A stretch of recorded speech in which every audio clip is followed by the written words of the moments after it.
Salam dan bahagia para guru hebat senusantara. Perkenalkan, nama saya Nane Christine Warere, guru pendidikan agama Kristen dan budi pekerti dari SMA Negeri 5 Tual, Kota Tual, Provinsi Maluku. Pada kesempatan ini, saya akan berbagi praktik baik tentang pelaksanaan asesmen sumatif pada kelas 12, di mana asesmen ini disesuaikan dengan minat dan bakat siswa sebagai implementasi dari pembelajaran berdiferensiasi yang berpusat pada siswa. Bapak Ibu guru hebat, video ini saya buat untuk berpartisipasi dalam memeriahkan kegiatan Jambore GTK tahun 2024. Semoga bermanfaat dan selamat menyaksikan. Sebagai salah satu sekolah penggerak angkatan pertama di Kota Tual, Provinsi Maluku pada tahun ajaran 2021-2022, SMA Negeri 5 Tual menerapkan kurikulum merdeka. Salah satu hal yang terkait dengan ini adalah pembelajaran berdiferensiasi, yang penerapannya dimulai dari persiapan awal, penyajian materi dalam proses pembelajaran hingga pemberian asesmen. Asesmen sumatif berbasis yang menjadi fokus pembelajaran di sini adalah asesmen sumatif berbasis praktek. Asesmen sumatif berbasis praktek merupakan salah satu bentuk penilaian yang efektif untuk mengukur kemampuan siswa dalam menerapkan pengetahuan dan keterampilan yang telah diperoleh selama proses pembelajaran. Dalam konteks pembelajaran pendidikan agama Kristen dan budi pekerti di kelas 12, asesmen sumatif ini dapat dirancang untuk mengukur kemampuan siswa dalam mengaplikasikan nilai-nilai Kristiani dalam kehidupan sehari-hari dalam kaitannya dengan peran mereka sebagai remaja Kristen pembawa damai.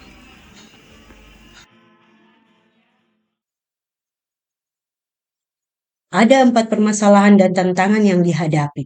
Yang pertama, bentuk penilaian masih bersifat subjektif, belum disesuaikan dengan minat dan bakat dan gaya belajar yang ada pada siswa. Kedua, rubrik penilaian kurang detail sehingga guru kesulitan dalam memberikan penilaian yang objektif.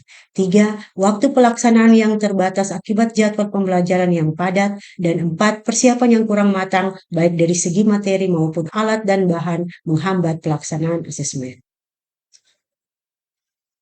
Beberapa upaya yang saya lakukan untuk mengatasi permasalahan dan tantangan tersebut yaitu: 1.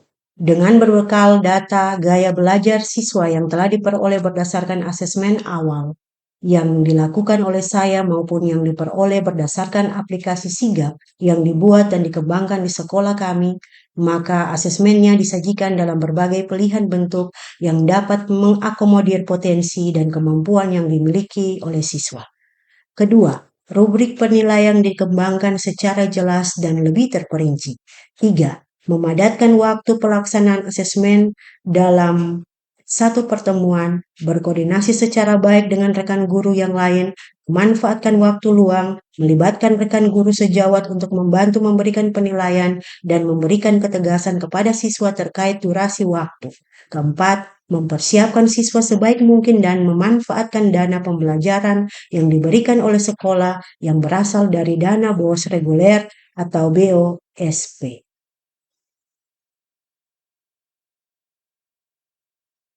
Dengan melakukan upaya-upaya tersebut, maka hasil yang diperoleh adalah: pertama, siswa lebih antusias dan bersemangat dalam belajar. Kedua, siswa terlihat begitu percaya diri, senang dan bahagia. Dan ketiga, rubrik penilaian yang lebih terperinci membantu memudahkan guru dalam melakukan penilaian secara objektif. Siswa lebih memahami kriteria yang diharapkan, persiapan lebih dimantapkan, sehingga dapat menampilkan karya yang berkualitas.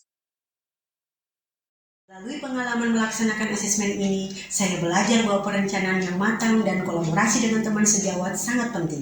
Kedepannya, saya akan melibatkan lagi orang tua melalui pendekatan dengan para wali kelas. Saya akan mencoba dan berusaha belajar memanfaatkan teknologi untuk mendukung pelaksanaan asesmen. Saya akan memberikan waktu yang lebih banyak kepada siswa untuk menyelesaikan tugas prakteknya dan lebih intensif lagi untuk mendampingi serta membimbing mereka.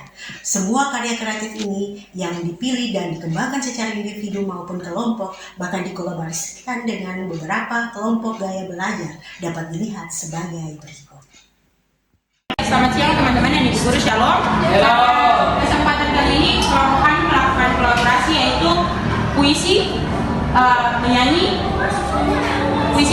dan tarian. Untuk puisi, referensi kali ini yang saya pakai yaitu pada Yesaya 33 ayat 23, Keluaran 20 ayat 4 dan 1 Korintus 10 ayat 14. Bagaikan sekam yang ditiupkan angin, aku berjalan tanpa arah, mengikuti jejak hampa tanpa tahu tujuanku.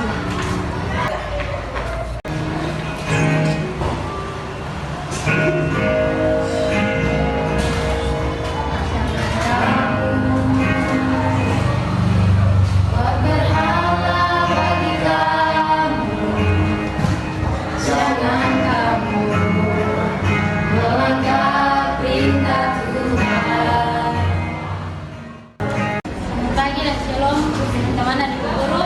Di sini saya akan membawakan puisi dan ayat yang saya pakai yaitu Yohanes 15 ayat 13 dengan bunyi, tidak ada kasih yang lebih besar daripada kasih seseorang yang memberikan nyawanya untuk sahabat-sahabat. Kasih seperti mentari yang datang di timur.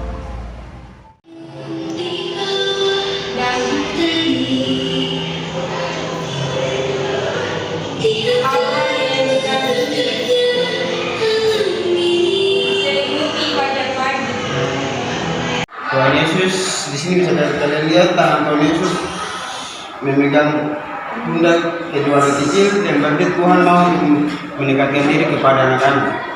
Dan bisa dilihat gambar yang saya gambar. Dari gambar ini Tuhan Yesus sedang merangkul anak-anak.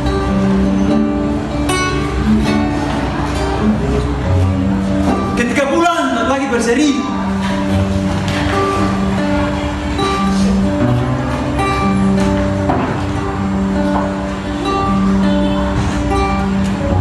bintang-bintang tak nampak menghiasi.